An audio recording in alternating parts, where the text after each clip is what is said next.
You're listening to the Tip In Maple Leafs podcast with your hosts, Chad and Dale.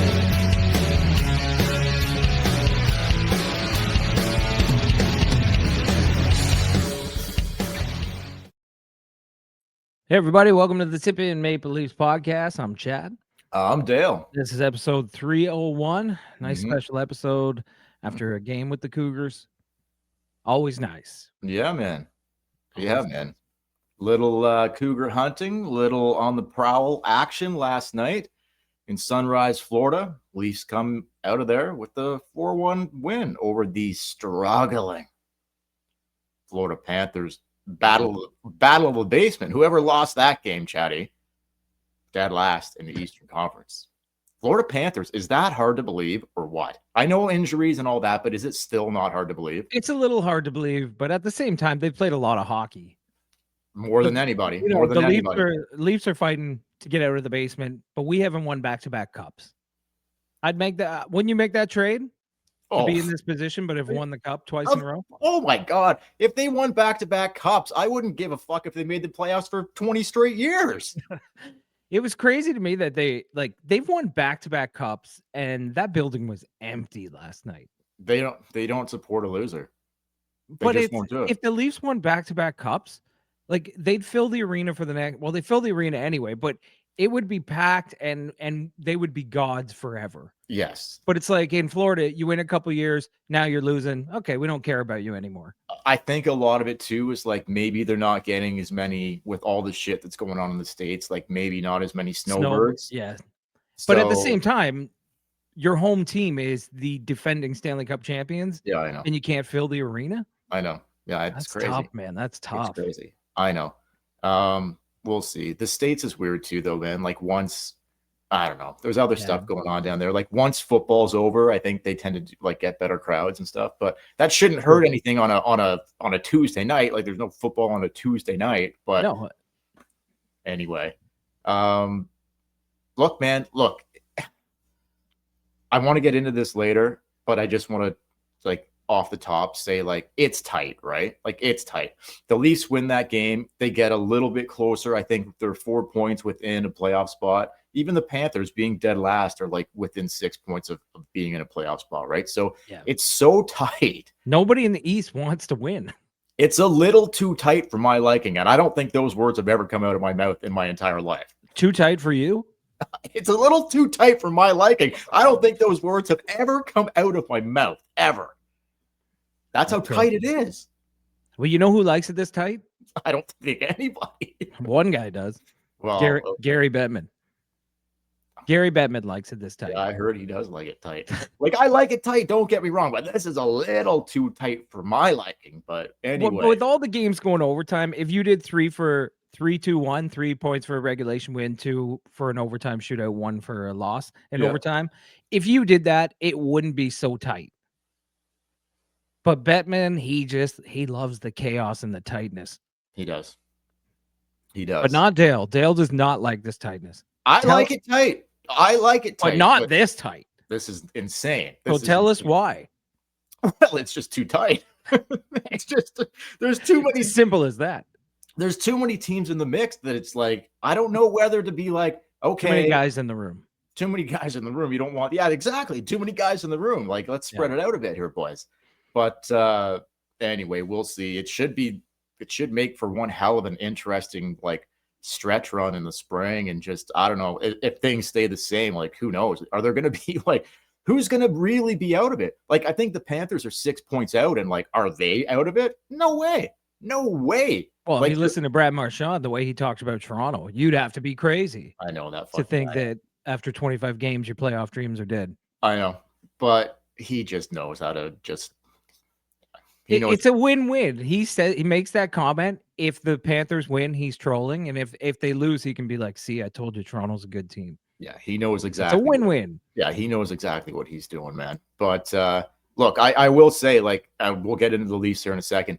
The Panthers are struggling, like, and I understand it. Like, they have played in the last 3 calendar years, they have played more hockey, 3 straight Cup finals.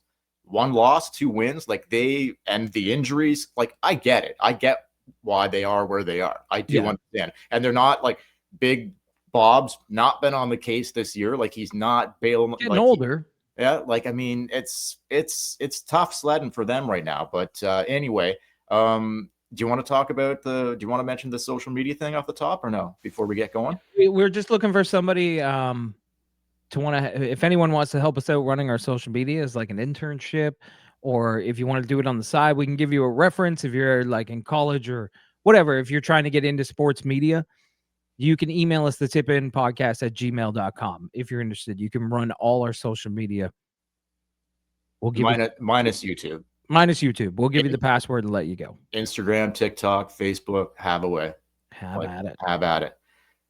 Speaking of having at it, I mean, I don't know, man. Like that was pretty impressive. Like, I mean, beggars can't be choosers at this point, right? So it's like anytime you can go into Florida and beat Florida, it's good. But the Leafs needed that win. Now they've got 2 consecutive wins, and like, okay, like that was two good wins, not this beating Columbus in overtime bullshit. Yeah. Like you beat up on Pittsburgh that was having an off night. Yep. And then you went into Florida and probably played the best game I've seen all year out of this team. Like 4 lines rolling. Yeah, it was good. Like when can we say that? When have we said that? I don't think so. Like no, it's not this year. It's crazy. No, not this year, man. So and they're all healthy too. Yeah, it's looking good. So, okay, I'll start a few things here, like nothing crazy, but like we'll get into it a bit. Joseph Woll again. I didn't know what they were going to do here. Like I thought he was going to get the Florida game for sure. And then I still don't know what they're going to do going forward the rest of the week. Have you heard anything about the Carolina game, the Montreal game? I heard that that it looked like Woll was probably going to get the start in Carolina. I think you kind of have to now, don't you? Yeah, that's what that's what was reported. That didn't come from Craig Berube or anything. That was just like a source, like an insider thing. The analysts. The analysts. I don't know. I mean, I would start Hill to be against Carolina. Like I would tell the team. I know Woll is playing amazing right now, but he can't. What if he gets hurt?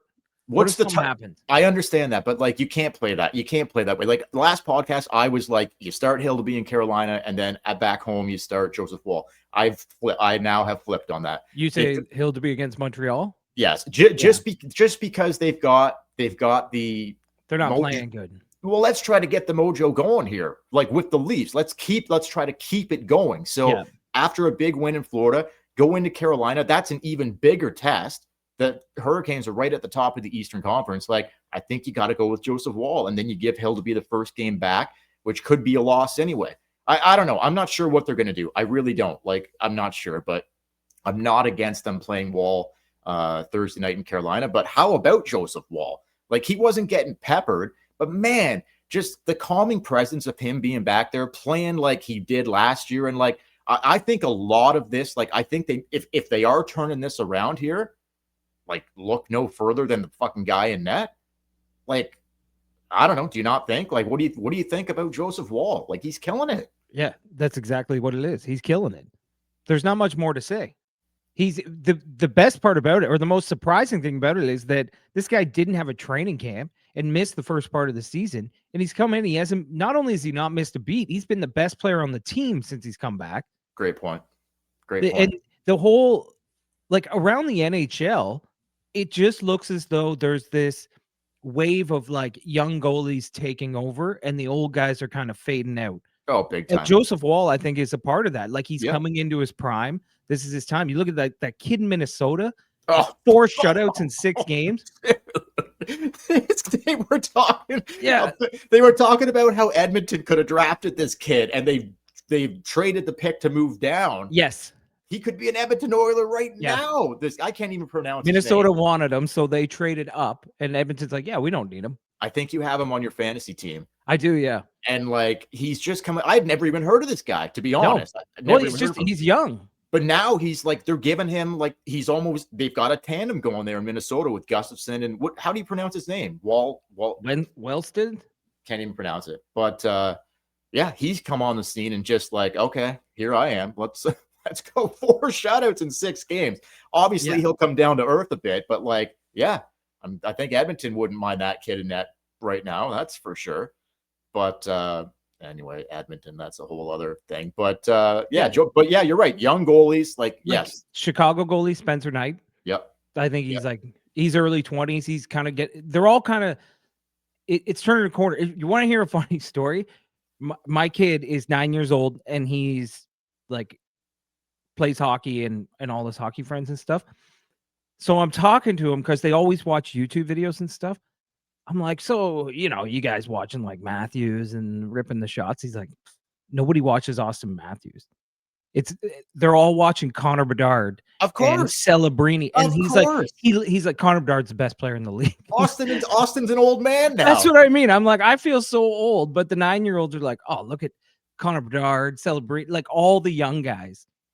It's crazy. So I think we're turning a page here, and Joseph Woll's coming into his prime. But I'm just afraid he might get hurt. Yeah, we touched on that. Like, I mean, Berube is doing exactly what we thought he was going to do. He's running this guy. He's running with them because he feels like he doesn't have a choice. They're fighting for he doesn't. They're fighting for their lives. And I don't have a problem with it. I don't. The only thing that concerns me is his health. Like you said, he didn't have a training camp. And if he goes down and Stolarz is in fucking no man's land, then it could be real trouble. Although Hildeby has played well, but how long could he carry it for if Woll went down? And Pittsburgh had a lot of chances, but Pittsburgh kind of played a dopey game that night. Like they look like they may have had a party the night before, a little bit hungover. Sure. So if you throw them in against a Carolina team, which is, I said they should do that, but like you said, they are tearing it up right now. Well, as Eastern Conference standards go, they're tearing it up. Yep. It might show some of his cracks, like some of his true colors. So yeah, go with Joseph Woll. Joseph Woll, you know what the best part about Woll this season is, man? No leaky goals. No. Like at the start of the year, Stolarz was giving up softies, at least one a game. Anybody you're putting in, he's not doing that. If you're beating Joseph Woll, it's like cannot be stopped, and that's it. Totally agree. So I love the way that he's been playing. I hope it continues. Let's go to, oh my God, the third line of Joshua,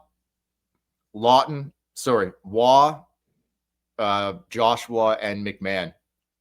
Looks like they finally maybe found something here. These guys decided, like, okay, like, let's go. Like, McMahon's a new addition to that line. But I'll tell you what, man, like, Joshua, again, I didn't know he had mitts like that, Chad. McMahon gets him a nice little flutter in front there, and Joshua makes a nice play. Yeah, that was a nice goal. Oh, man, in tight, great hands up, fucking roofed it on Bobrovsky. I'm like, fucking right. That wasn't too tight. No, that was not too tight. That was the perfect amount of tightness. He roofed that baby top shelf, and all of a sudden now that third line, and we can get into the other lines too, but specifically that third line now, consecutive games of they look like, okay, here's a heavy, big third line that can potentially good speed with McMahon, can potentially bury some goals, but like, I don't know, is this kind of not what I don't think it's fully there yet, but if this is a sign of what they could be, there's a lot to like there. No? Oh, 100%. 100%. That you didn't have a third line until last night. Nope. You did not have a third line on this team, and now you have a third line. And that's the type of third line that I thought we were getting at the start of the year. I thought we were getting a third line that could score tight goals like that, be hard on the puck, be hard defensively, and throwing Bobby McMahon up there gives you a little bit of speed. Yep. You have a third line. Yeah, for sure. And then Cowan being on the second line, all of a sudden you have a second line. Yep. And then if Matthews could just start driving the top line, we'll get it. We'll get into him. Anyway, we'll get into him. Third line was unbelievable last night. If they can keep that up, like I've been just more impressed with Joshua lately. Obviously, like he just was so bad. Like, I mean, anything was going to be a step up, but he looks more engaged. He just looks more like, okay, like whether he's getting his confidence back or I don't know what it was. I don't know why he looked like he did at the beginning of the season, but whatever has flipped here, it looks like was it the healthy scratch? I'm not sure. It shouldn't have taken that, but if that's what it was, whatever it was, for him to get going like he is now, and I thought Woll looked really good, and And I think McMahon looks good with them. So I don't know if you want to say anything on them again, and then even maybe talk about the fourth line, who I thought looked fucking good as well. Yeah, the four. That's what I mean. All four lines were rolling last night, which we haven't seen all season.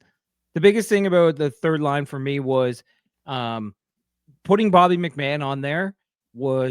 It gave it, because Joshua and Waugh are not fast. That could be the key. Bobby McMahon gave it a little bit of speed, and then it freed up Joshua and Waugh to kind of do what they do. Yeah. McMahon could be the key to that whole thing. McMahon has a tendency to play like he did last night, where he's flying and all over. He had a breakaway there that Bobrovsky didn't even move to stop. Yeah. And then he'll just go MIA for 3-4 games. You won't even notice him out there. Yep. Not wrong. And just quickly, before you go to DraftKings, I was going to say it, like Lawton, Lorenzen, and Robertson, I liked their game as well. I really did. Especially Lawton. Oh, man. Like, I mean, he missed a lot of time, and like him and Robertson, there looks like there could be some chemistry there. And obviously, like, I do like Lorenz. I like the way he plays. Like, I don't think he cheats you on effort. And obviously Lawton doesn't cheat you on effort either. For the limited ice time that line gets, like, I think they got a goal. They played, big goal, huge goal. I think Lawton scored the third goal of the game in the third period. So, like, I don't know, a lot to like. If you want to do DraftKings, we'll come back. We'll get into a few more things here. We won't go super long tonight, but for sure. Fire up DraftKings. We'll come back, touch on a few other topics. Spinorama's, Michigan goals, tip-ins, sprawling save across the crease. Live and breathe all the highlight moments with DraftKings Sportsbook, the official sports betting partner of the NHL and the Hockey Podcast Network. New customers bet just $5, and if your bet wins, you'll get $200 in bonus bets instantly. How do you do this? You download the DraftKings Sportsbook app, and you use the code THPN. That's code THPN. You turn your $5 into $200 in bonus bets if your first bet wins. This is all in partnership with DraftKings, where the crown is yours. If you have a gambling problem in Connecticut, call 1-800-GAMBLER. If you're in New York, call 877-8-HOPE-NY or text HOPE-NY, and this is void in Ontario. Our boy, Troy Stecher. Come on, man. Come on. Have you not noticed? Okay, like, were they still losing games when Stecher came in? Yes. But have you not noticed just the defense has drastically, like Ekman Larson, yes, like you pick guys, okay, but with Tanev and Carlo out, man, like they moved McCabe to the other side to play with Stecher as basically your second pair, Ekman Larson and Riley, and then they're switching their 5-6, but Benoit's in there with either Mermis or Myers, whatever. But Stecher, dude, come on, gets a goal last night. He's probably if not their best, one of their best defensemen at like getting the puck out of their own end. Can you say about fucking Troy Stecher? Where does he fit in when they get healthy? Like, would you not kind of maybe still find it shouldn't be like waivers, you're gone when they get healthy. No. He looks like a guy that can fucking contribute, or he has been contributed and still will. Yeah, you got to keep him around while he's giving you what he's giving you, because he was just a waiver pickup, and the run will probably end at some point, and we'll be like, this guy's doing nothing out there. But right now, he's playing hard, and he's giving you something every night. And and you know what the best part is he's making McCabe come back to be the Jake McCabe that we know. Like, McCabe's played his best hockey with Stecher, like this season. Yeah, it's I don't know what else to say. I mean, next to OEL. Yeah, he's been the next best guy, which is crazy. Which is crazy because he's a waiver pickup, and you have Morgan Riley on the team. It's so crazy. It's so crazy. I've just been so impressed with Stecher. Obviously, Ekman Larson. He wants it. Stecher wants it. Like, he needs it. Fighting to stay in the league, right? At this point. So, like, but he's bringing it. He's bringing it on a nightly basis, and I've got a lot of time for Troy Stecher, and I hope that they don't. Like, he's not is he when healthy? God, he's still better than Benoit or Mermis or Myers. Well, you're probably right. Well, Benoit, I think you're probably right. Yeah, I think he is. Like, I think he should be in the lineup when they're fully healthy. If they ever get there. We don't know. Carlo's probably having surgery, so who the hell knows what's happening with him. And Tanev might be done. Like, we might not see Tanev till never know. The playoffs or late 2026. He's skating by himself, like in Toronto, but he's not like, like whatever's going on with him, if it's concussion protocol or like whatever, they're obviously going to take their time with Tanev. Like, well, the way he plays, you can't put him back in any time. No. Like if he's not 100%. No, there's got to be his whole game is blocking shots and taking hits. There's got to be serious conversations going there with family, especially like if it is concussions, if it is a head thing. Like, I mean, that could fuck up the rest of your life, right? So like you got to be like Jake Muzzin, right? Like he had to stop playing because of that type of shit. So I don't know. Like I hope that's not where Tanev is at. I hope he does come back and obviously will contribute, but we don't know. Up in the air, difficult situation. Hopefully he'll be okay. But anyway, wanted to touch on Stecher and just the D, who I think have looked better. Obviously, Joseph Woll helps the defense look better. Like I don't think they're killing it back there. He makes the whole team look better. Of course. A lot of it is on Joseph Woll. But anyway, healthy scratches. So the lineup will not change. The four lines look set now. For now, but on the outside looking in, it's Maccelli and it's Yarncroc. Those are the two healthy bodies up front that are being healthy scratched now every night. So we didn't, I guess, see this coming per se, but like we did talk about like, well, Maccelli not going to be a Berube guy. Like no way. Like no. Just but I said it when they signed him. Like when they got him. Like, I didn't think Robertson was a Berube guy either, and now he's an every nighter. He's in there. Yeah, I think that's more out of necessity than it is anything else. And if you had to put Maccelli or Robertson in, it's Little Nicky, right? Oh, 100%. But if you had acquired someone else other than Maccelli, Robertson would be the guy that's probably sitting on the outside. So here we are, a second straight season for Maccelli, where he's probably going to spend most of this season in the press box. Unless there's an injury. If him and Yarncroc were watching that game last night, they were probably just like, well, fuck. Because that was the best the four lines have looked. They're not getting back in anytime soon. Yeah, you're not getting back in after that. We've been waiting for a game like that for 25 games. We've been waiting for the forwards to just look like that. It looks like they were having sustained pressure. They haven't even had pressure like that all season. Yes. It looked like they might have finally found something here. There's no way those two guys are drawn back in. There's just no chance. And I'm fine with that. Those would be the two guys that I would healthy scratch. 100%. Like, I know we were shitting on Joshua at times and whatever, but like if he can get it going, like he's playing good now. Yeah, no. So like Yarncroc and Maccelli, absolutely the two guys that I would not have in the lineup. Like those are the guys at this point in time. Yeah. Little on Matthews here. Like, I know they won. I don't want to fucking come down hard on Matthews here, but like, look, man, if he could just find it, and lead this team, really fucking like get his game back, get his shot back, get his confidence back, whatever, and lead this fucking team like he used to, man, would that not be like night and day here? Like they're starting to do good things, like, and he's still not where he needs to be. But like, what are your thoughts on this guy? Like, what is it going to, is this just it? Or is this just it?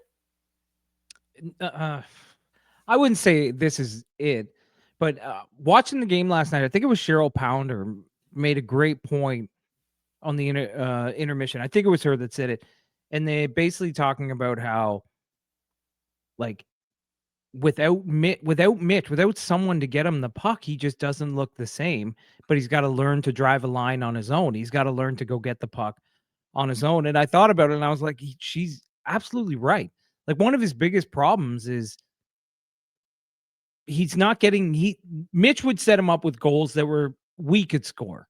Sure. A lot of and that. I'm not saying all his goals were like that, but I'm saying he would get goals like that would make him feel good. They build your confidence. You know, you have a 2-goal night, you have a 1-goal night, you get on a little roll, and then he starts turning into Auston Matthews, and you just can't stop him. He can't seem to get there. He can't seem to just get on a little bit of a roll. And maybe he's trying to do so too much with Nyes and Domi on his wings. Is this injury related, or is this between the ears mentally? I don't think it's injury related. I don't even think it's mental. I think it's he's been playing his can't do it anymore. He's been playing a certain way for a decade. For a decade, he's been playing with Mitch Marner, or he had William Nylander before that. Like, he always had a star winger on his side, And now Nyes is good, like, but Nyes isn't a superstar. No, and And then then you have Max don't- Domi on the other side. So basically, they're saying not and Keefe used to keep Matthews away from a lot of the hard matchups. Berube's like, no, you're going. Like their best centerman, you're going against him. Their best D, you're going against him. So he's got to carry the workload of shutting down the other team's top players, playing against those top players, and he's got to do it with two wingers that aren't without a superstar winger on the other side. I think he's in a bit of a transition. I actually think he's looked better. I know a lot of people are like, he's not shooting the same. He's not better. Better, yes, but not where we need him to be. No, not what he's paid to be. But I honestly believe that give him time, he'll figure out how to drive this line and how to do it. Okay, I'm just thinking outside the box here. Would you? I'm not saying do this tomorrow. Like, let's see. Like, they're potentially like could get hot here. We'll see what happens. But just an outside the box thought, which I don't think is that crazy. But you tell me if you would potentially make this one switch. Okay. Would you put Auston with Cowan and Nylander and put JT with Nyes and Domi? Just for a just to see, just to have a look. Yeah, you could try it.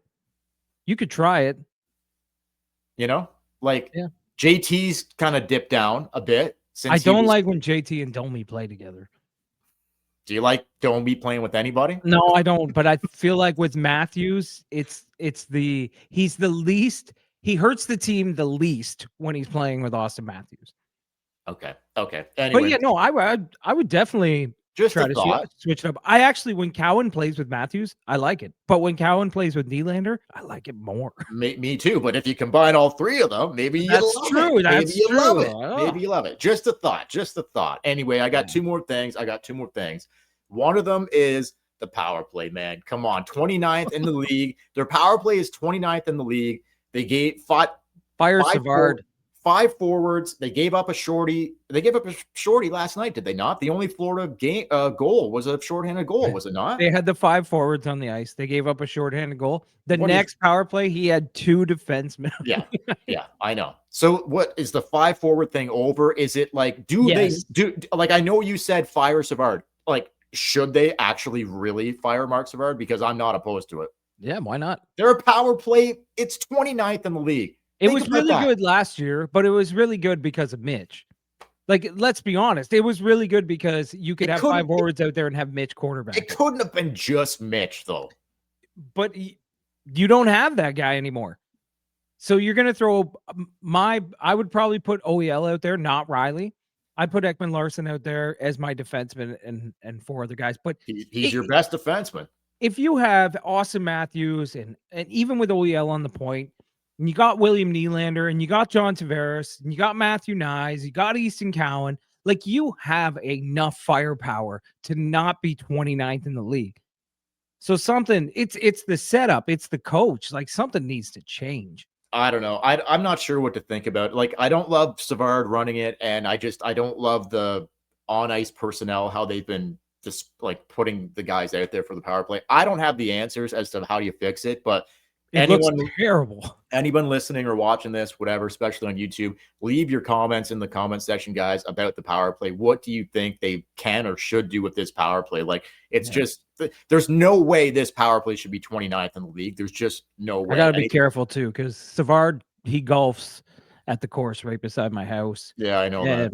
I know my nephew is a member there, and sometimes I go over and golf there, and I got to be careful what I say. Yeah, I know what you're talking about. Yeah, he's around. He's in the mix here in the summertime. But anyway, last thing I'll go out on is this. And okay, like it's still, I'm not fully back in here, but they are reeling me back in a little bit. If they can get some consistency going, and like, you know, Berube was doing post game last night. He's talking about like just the clip that they show in the room, and they have to cut out the F-bombs. And he's like, you know, you play like that, we can beat anybody. And like he's saying things like he's saying the right things. And now I like Berube. Me too. I love Berube. And now all of a sudden they look like a coachable team again. I don't know where that team was fucking the first 20 games, but anyway, if they decided to show up now, I guess it's better late than never. Yeah. Never. They can still salvage this. But here we go. Okay. So making the playoffs, like we talked last podcast briefly. I thought you were going to say plan the parade. No. I'm not going there. I was joking. I know you were joking last time. People thought you weren't. I was 100. Like, how can you not? Like, come on. The people who hate watch from other markets, they're just like, oh, typical. They don't even watch the video. They just see the thumbnail and they're like, typical Toronto. I was 100% not being serious. I know you were. Like, come on, guys. Like, let's get real here. But making the playoffs though, without potentially the Panthers being in the playoffs. I touched last podcast about how bad the Eastern Conference is, and it's bad. It does not look good, right? Like, who really scares you there?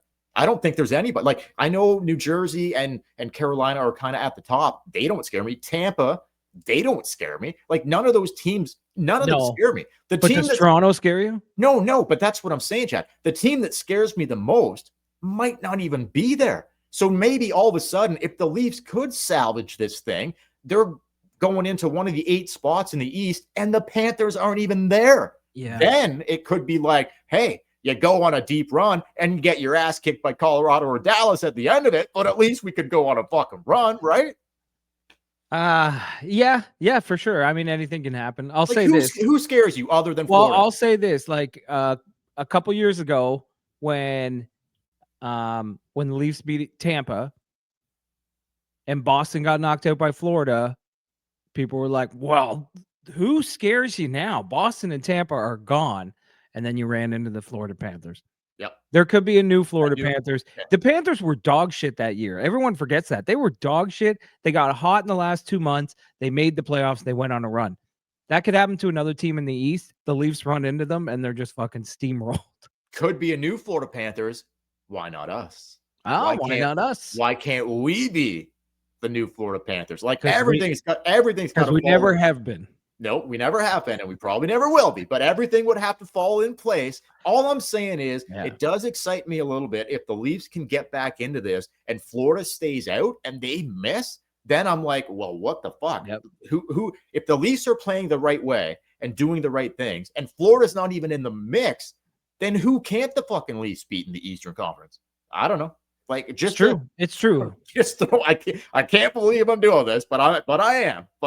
So yeah, no, it's good. I mean, it's good that we're doing this because we could not spend the whole season just coming on here and shitting on these guys. It's been so night negative. after night. It's been so negative. You need to have some positivity throughout the season. It's good, yeah. If they can hop over another 4 or 5 teams and get into the playoffs.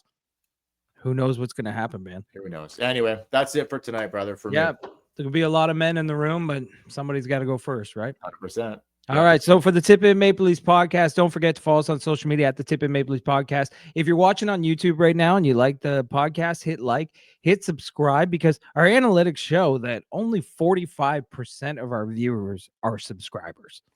That means 55% of you just can't hit that button. So hit that button and subscribe. Give it a little tap. If you want to talk to us, email us the tipinpodcast@gmail.com. You can send us videos, whatever you want. We'll put them on the podcast. Till next time, I'm Chad. I'm Dale. We will.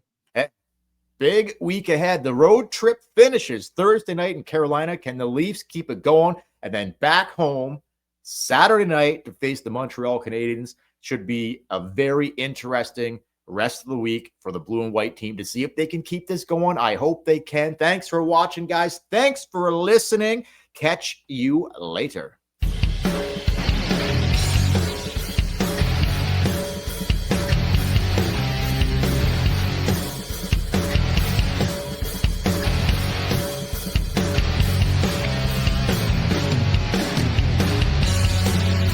You're listening to the Tip In Maple Leafs podcast with your hosts, Chad and Dale.